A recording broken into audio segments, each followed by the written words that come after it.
able to get out safely, and we have yet to hear official confirmation, but it looks like everyone is going to end up being good here. The only possible issue is that Karma might still be DC'd. No, they're all DC'd still. Are they really? Yeah. They are all DC'd. I'm sorry, I saw Ivan moving around a little earlier. Yeah, unfortunately, we might have to remake this game. Which to my dismay, because it was looking to be a good start of a game. It was honestly looking to be a very even start, and it was great to see these two teams, with differing lane matchups trying to play to their advantages in each one, especially, with the disadvantage strength that the mid lane matchup had, with the Swain able to counter the early Ahri damage and be able to get that early aggro. It's going to be very sad to see this game have to be remade because of the power issue, but it looks like that's what's going to end up happening. I don't know. I'm overall hoping that we will be able to continue with this, keep in communication with you guys more, because this is a very unexpected thing. We only about halfway through the break were able to find out what was going on exactly, and unfortunately it seems like the problem has not yet been solved. Yeah, I believe our judges have asked HorizonLine to just finish out the game as fast as they can so we can get started up on a new one and reset everything up and hopefully not have a similar problem. I mean, you know what they say, open mid right now. Open every lane. Yeah, but mid is the one that's pushing at the moment. Something about it being the shortest lane or something like that. HorizonLine, this will be the easiest game of your lives now. Yeah, we will not obviously count this game in the running due to the technical difficulties and the breaker boxes failing, which is understandable.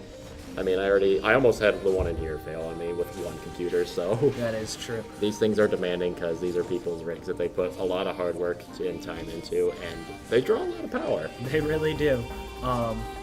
Speaking of power, we are hoping to see several power picks next game, as we hopefully will be able to get to that pretty shortly. Do you think that we don't know whether or not the judges will decide that the same picks in bans? It should be the same picks if I read the rules correctly, in order to ensure that the games are fair and balanced. That makes sense. Because otherwise you have this metagaming aspect where both teams know what the other's going to pick and they're going to ban on that. That is true. So we're just probably going to see a full reset, same characters, same picks, and then hopefully no more problems. So we can probably just move around the teams differently and ensure that we aren't putting as much strain on a single breaker box. Are we going to be seeing a Janna dive to try to get this kill? Looks like she accidentally dove. She accidentally walked under the fountain and immediately paid the price with her level 5, or level 4 actually, life. The game is going to be running to a close soon. It seems that we will probably need to spend a bit of time getting everything ready. I am aware. We realize you can't see the game, but it is just very quickly winding to a close. And it actually seems that some of the members on the blue team, the Legend 27, have begun to reconnect and get back online. So hopefully we'll be able to get that next game with the same champions and stuff started as soon as possible. Yeah, I'm going to take a quick look at brackets here. It looks like that whoever wins this game will be going against the MKE Hokages, unless that also involved a team was in the room that went power outage. Because the way we have our bracket set up, it automatically encodes in who won the last game. So the hope is that we'll be able to work that out and figure that out for our brackets on our Battlefly link at battlefly.com/mke-low. Overall, we are waiting for the members to get back into the gaming queue. That way we will be able to start the matchup. Any information you see on, Battlefly about how, I'm sorry, I'm totally blanking on the red team's name. The fact that they did win that previous game again will not be counted, and we will be having a full redo of that game. That way we will actually be able to see in that matchup, which team would have won, hopefully. Again, it's not perfect as we are missing out on those first 4 minutes that were very crucial in deciding how these matchups were playing out, with the Fiora taking a lot of bullying early. I think we're probably going to be seeing a lot of that again. The question is, the mid lane, in my opinion, is the biggest possible difference, because while Fiora can end up absorbing some more pressure, she still has to get right up next to the Renekton in order to get that CS. We might see her burning a little more mana for safety, but I think the biggest difference might come in the mid lane if, for example, Ahri decides to go a far more pushing strategy and just spend all her mana trying to drive the Swain under turret right away. That may be able to secure her the advantage that she did not have last game.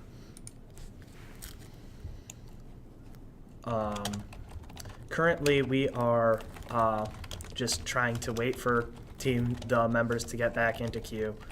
We again apologize for the delay with the power, with the breaker, essentially a fuse broke, and we are just making sure everyone is getting reaccommodated, because when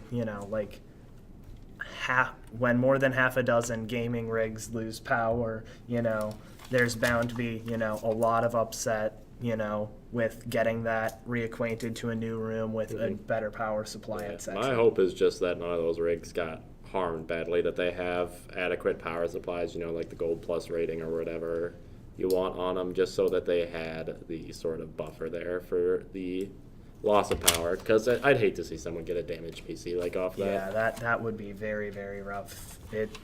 That with the amount of time and money that a lot of people put into their gaming rigs, that definitely could be very, very tragic.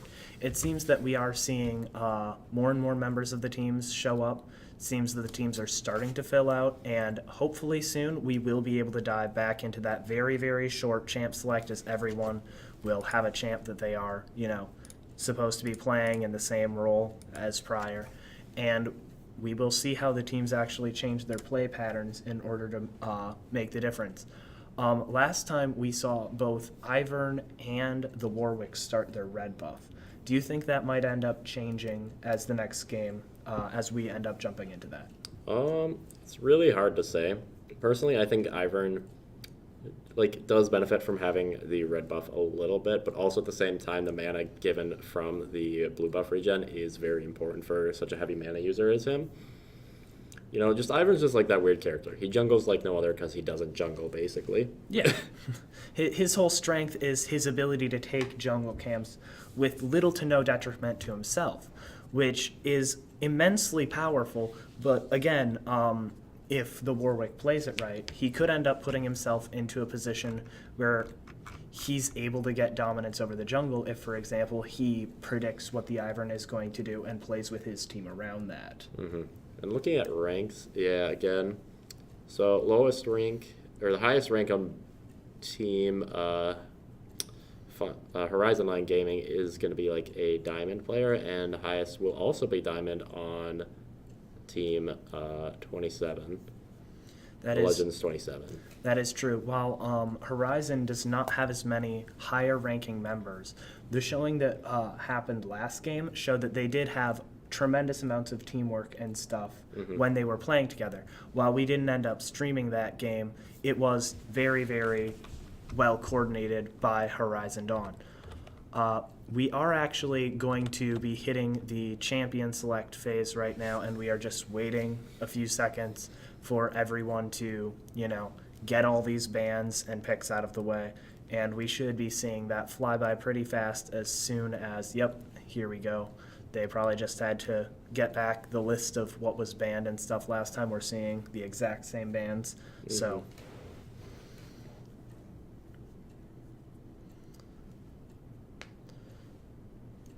overall, this is just basically, we have a few minutes here before the game actually starts in earnest, and we're able to see what the teams end up doing. The bot lane is going to be relatively interesting. Again, as we didn't talk about it as much over the break, but it is a relatively interesting lane with a lot of poke damage and burst coming from the Lucian and Karma picks, with the shields on the Lucian able to absorb a decent amount of damage. And also we have on the opposing side the Ezreal Janna, which is very strong at being able to disengage and peel the Ezreal away, allowing him to get that constant long distance poke off. It will be interesting seeing how that actually plays out as the game develops and as we get to places like level 6 where the ults come into play as well as just the regular abilities. In terms of team comps, though, and I have to say both of them are going for basically the same thing. Neither one of these teams have that, like, sort of screaming at your face, this team wants a team fight. Like, it doesn't have that big AoE ability like a Galio ult or a Maokai ult or anything that propels them forward. Both teams are built to pick characters that have excellent solo laning dominance is what they're both going for, which is probably the best thing they can be doing. Like allowing their junglers to be able to stay in jungle and farm up to and keep up in levels, which is a very important thing. And a lot of teams, their jungler will often go for kills. Yes. The best thing you can do as a jungler is farm, farm, farm. You see an opportunity and you just happen to be in the right place to gank, go. And that's what's so huge about pathing, and especially with an Ivern in this matchup, that's going to throw a whole new ball game in, with Ivern able to walk into the enemy jungle, quickly just smite away an entire buff from his opponent and take it and walk out clean. That's going to make Warwick, it'll put him under a little more pressure as he has this irregular jungle he's facing. He'll have to be very, practiced and make sure that he's getting his pathing right, because both of these, when you introduce an Ivern, the pathing changes immensely for both junglers. Personally, it seems to me, as far as team comps go, that the red team, Horizon Dawn, is far more focused on little skirmish and poke fights in order to whittle the enemy down with their Ezreal and get a little poke in with DPS on Swain with some of his ranged abilities before they end up trying to make an engage or a pick on carry out of position with Warwick. Meanwhile, it seems that the blue team, the Legend, is going to end up putting a lot more aggression and pressure on the red team because they have picks like Rengar who are very much in charge of diving. He can, if he scales and does well enough in laning phase, he can be a monster when it comes to team fights, and he can zone off entire backlines and take a lot of pressure with his very tanky kit and his ult. Yeah, Renekton, again, is one of those just strong lane bullying champions, just like Darius, with a very similar, ability set. Yes, it doesn't have, the pull-in and stuff like that, but the way the kit functions is essentially the same. It goes in, it brings you close, it gets close to you, and then it gets in your face, and it just does a lot of damage. Fiora is one of those champions that can handle that in slight incidences, but her continuous ability to stave off and keep skirmishing is a lot weaker than Renekton's, in my opinion. Absolutely, and as you mentioned, with Renekton and Darius having very similar play styles with getting that early juggernaut ability to aggro and just keep the fights going, Fiora struggles against that. She's a slayer as a champion. Her entire thing is skirt around the fights and be able to do the damage. And when you have such an unpredictable stun like Renekton's, where he can tap it right as he's autoing, it can make Fiora's life very difficult, being able to predict that split-second decision and make the split-second decision to parry. And if she can land that, she can win trades very, very hard.